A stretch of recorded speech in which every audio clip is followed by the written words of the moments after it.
दोस्तों, आज का विषय है आपके विचारों का आपके स्वास्थ्य पर प्रभाव। मतलब कि हमारे विचार हमारे स्वास्थ्य को किस कदर प्रभावित करते हैं। हम शरीर से और मन से एक दूसरे से जुड़े हुए हैं। शरीर है वो मन का सेवक है। हमारा शरीर हमारे मन का सेवक है।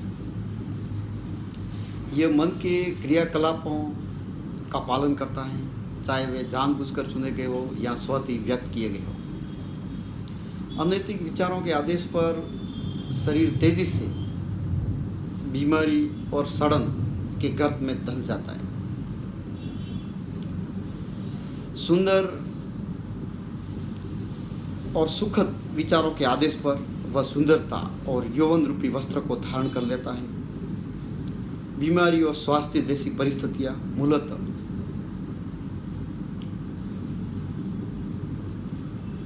विचारों में होती है। ऐसा माना गया है कि डर के विचार मनुष्य को इतनी तेजी से मार सकते हैं जैसे पिस्तौल से निकली हुई गोली। वाकई में हजारों लाखों लोगों को निरंतर मार रही है। हालांकि धीरे धीरे बीमारी उन्हीं की ओर आकर्षित होती है जो बीमारी से भयभीत रहते हैं, डरते हैं। जो बीमारी से भयभीत रहे उनको बीमारी होने के चांसेस ज़्यादा रहेंगे। जो चिंता करते हैं, चिंता करने से क्या होगा कि शरीर के मनोबल को तोड़कर बीमारी उसके अंदर प्रवेश कर जाएगी। जबकि दूषित विचार शीघ्र ही स्नायु तंत्रों को छिन्न भंग कर देते हैं, भले ही भौतिक रूप से उसमें आप आसक्त न हो। दृढ़, पवित्र और सुखद विचार शरीर को मनोहरता और ओज से सशक्त बनाते हैं। शरीर एक कोमल और आसानी से मुड़ जाने वाला यंत्र है जो सहज ही उन विचारों के लिए प्रतिक्रिया देता है जिनसे वो प्रभावित होता है। खास तौर से नेगेटिव विचारों को वो जल्दी अपनी ओर आकर्षित करता है और उनके प्रति वो जल्दी प्रतिक्रिया दे देता है। मनुष्य जब तक बुरे कटु विचार फैलाता जाएगा तब तक उसमें प्रवाहित होने वाला रक्त अशुद्ध और जहरीला ही रहेगा। छल कपट से रहित हृदय में स्वच्छ शरीर और विशुद्ध जीवन बनता है। कलुषित मन से भ्रष्ट शरीर, कलुषित जीवन उत्पन्न होता है। विचार एक कर्म, जीवन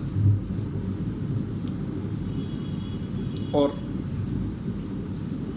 एक अभिव्यक्ति का झरना है। इस झरने को पवित्र बनाएं और सब कुछ पवित्र हो जाएगा। अगर हम विचारों के इस झरने को पवित्र बनाएंगे तो सब कुछ पवित्र हो जाएगा। जब तक मनुष्य अपने विचारों को नहीं बदलेगा तब तक खान पान बदलने से उसे कोई मदद नहीं मिलेगी। जब मनुष्य अपने विचारों को शुद्ध बना लेता है तब उसे तामसिक भोजन की कामना ही नहीं रहेगी। वो चाहेगा ही नहीं कि उसे तामसिक चीजें मिले। स्वस्थ विचारों से स्वस्थ आदतें बनती हैं। यदि आप स्वयं शरीर की रक्षा करना चाहते हैं तो अपने मन को चौकन्ना कीजिए, उसे हमेशा चौकन्ना रखिए। यदि आप अपने शरीर को नया जीवन प्रदान करना चाहते हैं तो सबसे पहले अपने मन को सुंदर बनाइए। द्वेष, ईर्ष्या, निराशा, विषाद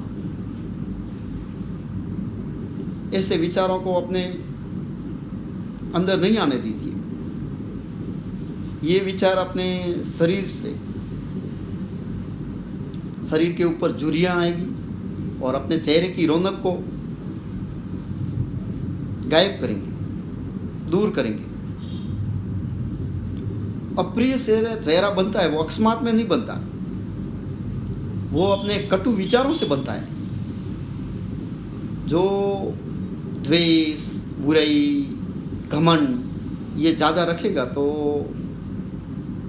उसका चेहरा झुर्रियों से बदलाव होता जाएगा, बराबर। तो उसके चेहरे से जो तेज है वो चला जाएगा और वो चेहरा कटु बन जाएगा, अच्छा नहीं दिखेगा। वो एक दिन में नहीं होता है, काफ़ी दिन बाद।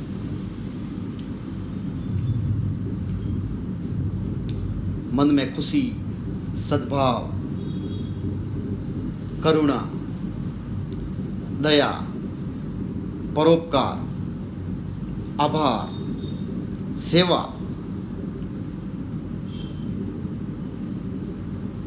ये विचार अगर रखेंगे तो हमारे मुखमंडल पर तेज, आभामंडल हमारा तेज होगा, हमारा शरीर स्वस्थ होगा, हम तेजस्वी और सुखद रहेंगे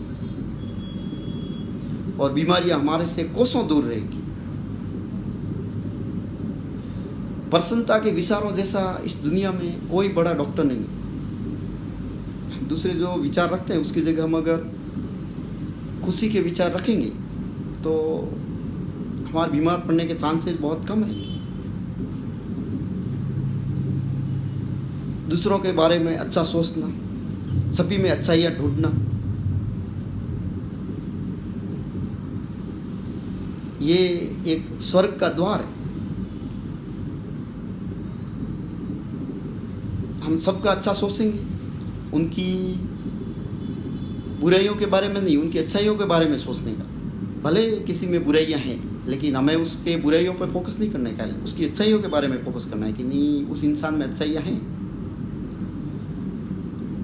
हम उसकी अच्छाइयों पे फोकस करेंगे तो हमारे अंदर एहसास होगा, वो खुशी का एहसास होगा। खुशी के एहसास से हम कई बीमारियों से तो बच ही सकते हैं, साथ ही साथ हम ब्रह्मांड से अपनी मनचाही चीज़ों को भी आकर्षित कर सकेंगे, भौतिक चीज़ों को। जब आपकी कार्य क्षमता आप अच्छी रहेगी, आपका मस्तिष्क अच्छा रहेगा तो आपके कार्य करने की क्षमता भी बढ़ेगी। अभी इस दौर में हम देखते हैं कि ये कोरोना नाम की जो महामारी है पूरे विश्व में उसका प्रचार प्रसार हो रहा है। मैं तो ऐसा मानता हूँ कि किसी चीज़ के बारे में जितना प्रचार करेंगे तो उसके बढ़ने के चांसेस और ज़्यादा रहेंगे। हम क्या करते हैं, न्यूज़ पे भी देखते हैं, आपस में चर्चा करते हैं, काफ़ी चर्चा करते हैं, कोई कारण बिगड़ ही उसी की चर्चा करते हैं कि ये कोरोना आया है, ये वो, कोई उसका अर्थहीन बातें करते हैं जिसका कोई मतलब नहीं। अगर हम इस बीमारी के बारे में चर्चा कम करें, न्यूज़ पे भी कम देखें, और हम तो न्यूज़ वालों को तो अपने नहीं बोल सकते, लेकिन अगर न्यूज़ पे इसके आंकड़े कम हो जाए, इसके बारे में प्रचार प्रसार थोड़ा कम हो जाए। हाँ, हमें सावधानी जरूर रखने की, सावधानी का मैं मना नहीं बोलता हूँ, लेकिन उसके बारे में चिंता नहीं करने की, उसके बारे में डिस्कशन नहीं करने का, तो ये बीमारी के घटने के बहुत ज़्यादा चांसेस कम हो जाएंगे।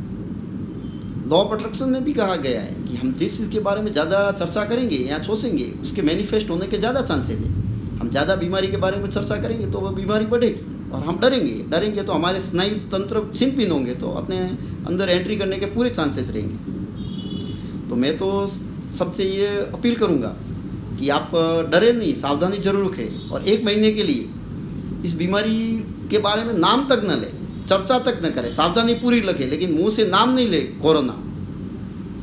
मैं आपको एक,